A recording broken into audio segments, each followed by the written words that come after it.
Hello YouTube. Well, I recently made a video talking about the Netflix movie The King. And first of all I should say I kinda made a whoops in that one. The point of my video was that I criticized the idea that the English king would order the execution of all French prisoners because a big way to finance wars back in the medieval era was to demand ransom for prisoners. Well, shortly after I made that video I found out that after the Battle of Agincourt, King Henry V actually did order the execution of all French war prisoners, even threatening to hang any Englishman who disobeyed his orders. However, he did spare the 1,500 most valuable prisoners, ransom-wise. So my point is still correct. If the French crown prince had been there, which he wasn't, but in the movie he was, and the English king would have had the opportunity to capture him, he would not have killed him like he does in the movie. So my point still stands, but I kinda made a whoopsie. Now, there have been a lot of critique against this movie, and in general I must sadly agree that the movie was not that good.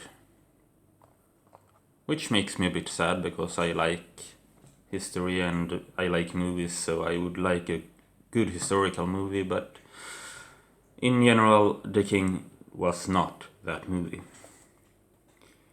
But however, I think there are two groups in the set that made this movie that should be really proud, that made really good jobs. And that's the fighting choreographers and the armorers. I have heard some critique indicating that some of the armor and some of the weapons shown in the movie are not really suitable for exactly that time period. I don't know, I'm not that good. I don't have that detailed knowledge, but what I think about the weapons and armors in the movie is that they look really good. And they make sense. So I think the armorers the guys making the armors and stuff, they made a good job. The guys making other costumes, not so much in my opinion, but the guys making armors, yeah, really good. And also the fighting choreographers, in my opinion, made a great job. I think especially the first duel between the soon-to-be King Henry V and the son of some rebellious duke is one of the absolutely best depictions of an armed knightly duel that I have armored knightly duel that I have ever seen.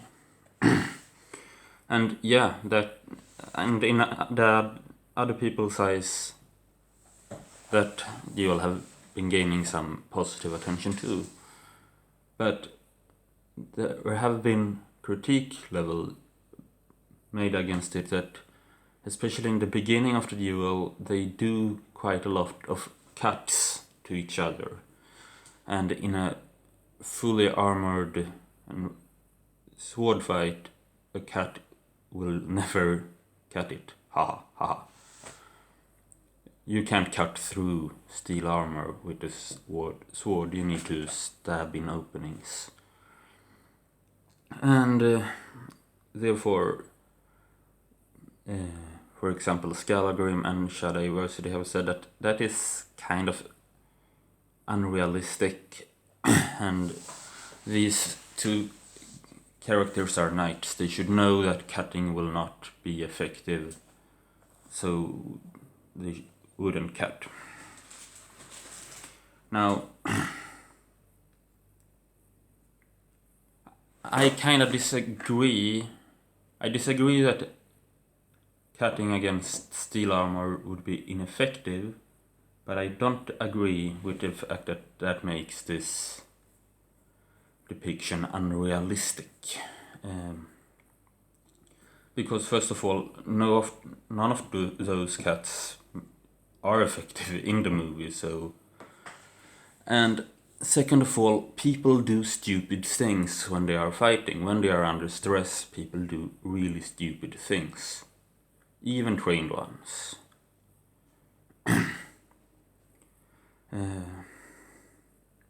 It happens all the times in shootings involving both police personnel or military or whatever, that people who have been trained to take aim and fire at targets, when the heat is up, they just go bang, bang, bang, bang, bang, bang, bang, until their magazine is out, and then they reload and empty their second magazine, not hitting anything. It happens far too often.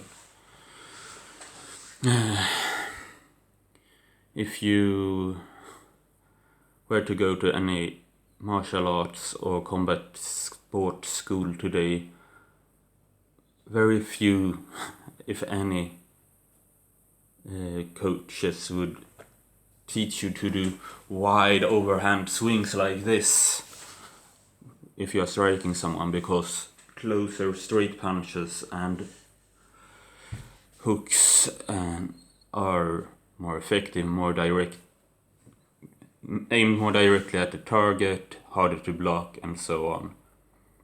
But if you look at professional MMA fighters in the UFC, people who are paid to fight and fight very regularly, sometime into the fight, when they are tired and the heat is up, you might very well see these wild swings coming back.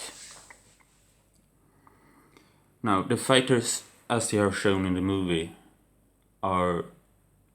Yes, they are trained knights, and I think we should infer that both of them have at least some combat experience prior to this. But they are young, fairly inexperienced boys, more or less. That's what they are depicted as in the movie. I don't know. I don't think Henry V was that much of a young boy in reality at that point, but in the movie they are shown to be. So that they would, and probably their fencing training have been, a large part of it have been without armor, where cuts do play a big part.